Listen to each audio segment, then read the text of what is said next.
হয়, আজি আমাৰ সদৌ অসম কৰ্মচাৰী পৰিষদৰ অন্যতম এখন সাংগঠনিক জিলা আৰু মই গৌৰৱ কৰোঁ যাক লৈ যে মোৰ গৃহ জিলা নলবাৰী জিলা।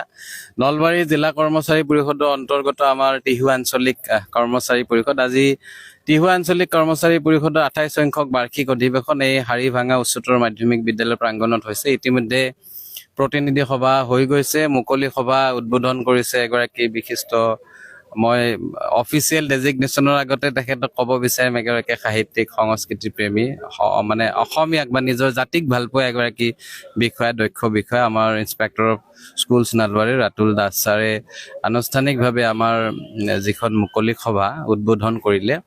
আৰু ইয়াৰ পিছত মুকলি সভাৰ কাম চলি আছে আৰু বিভিন্ন বিষয়, বিভিন্ন দিশ ইয়াত আলোচনা হৈছে। প্ৰতিনিধিসকলে বিভিন্ন আখোৱা কৰ্মচাৰী সমাজৰ বিভিন্ন পৰ্যায়ৰ, শিক্ষকে হওক বা অনাশৈক্ষিক বিষয়ত জড়িত সন্মানীয় কৰ্মচাৰীসকলৰ যিসমূহ সমস্যা, এই সমস্যাসমূহৰ ওপৰত আলোকপাত হৈছে আৰু সিদ্ধান্ত হৈছে।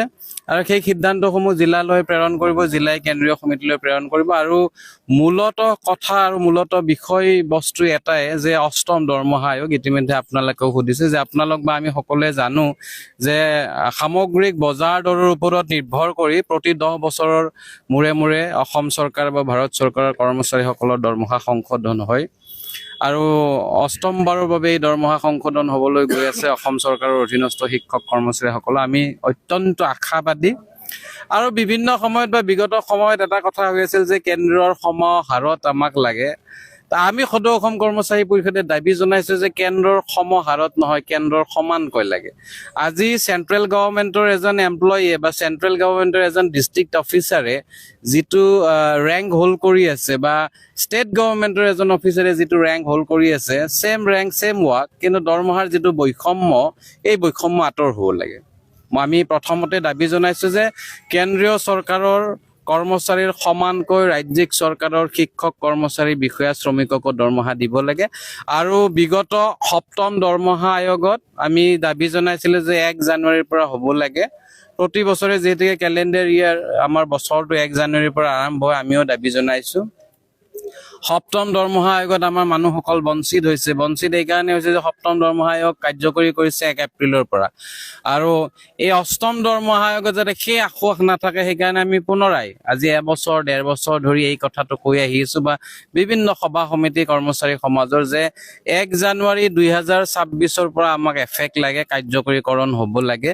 এইটো 27 জানুৱাৰীত দিয়ক, ফেব্ৰুৱাৰীত দিয়ক, আমাৰ ক'বলগীয়া নাই। এইখিনি বকেয়া হিচাপে আমি নিশ্চিতভাৱে পাম। আৰু বেছি দীঘলীয়া নকৰিবলৈ এইকাৰণে কৈছে যে বেছি দীঘলীয়া হৈ গ'লে আমাৰ আজিৰ তাৰিখত ডিএ বিলাকে 2টা ইনষ্টলমেণ্টত দিয়ে।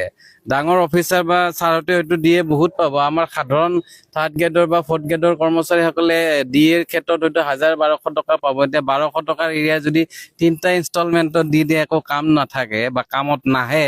গতিকে আমিও বিচাৰিছো বৰ দীঘলীয়া বা লেহেমীয়া যাতে নহয়। আমি আশাবাদী আমাৰ বৰ্তমানৰ যিগৰাকী মুখ্যমন্ত্ৰী ডক্টৰ হিমন্ত বিশ্ব শৰ্মা ডাঙৰীয়াই যথেষ্টখিনি কৰ্মচাৰী সমাজৰ হিতৰ কাৰণে কৰিছে। আৰু আমি আশাবাদী অনাগত দিনত যি চৰকাৰ গঠন হ'ব, যাৰেই নহওক, যাৰ নেতৃত্বতে চৰকাৰ গঠন নহওক কিয়, সেই চৰকাৰে নিশ্চয় বৃহত্তৰ শিক্ষক কৰ্মচাৰী সমাজৰ এই আঁসোৱাহসমূহ দূৰকৰণৰ বাবে যথেষ্ট ভাল পদক্ষেপ ল'ব বুলি আমি আশাবাদী।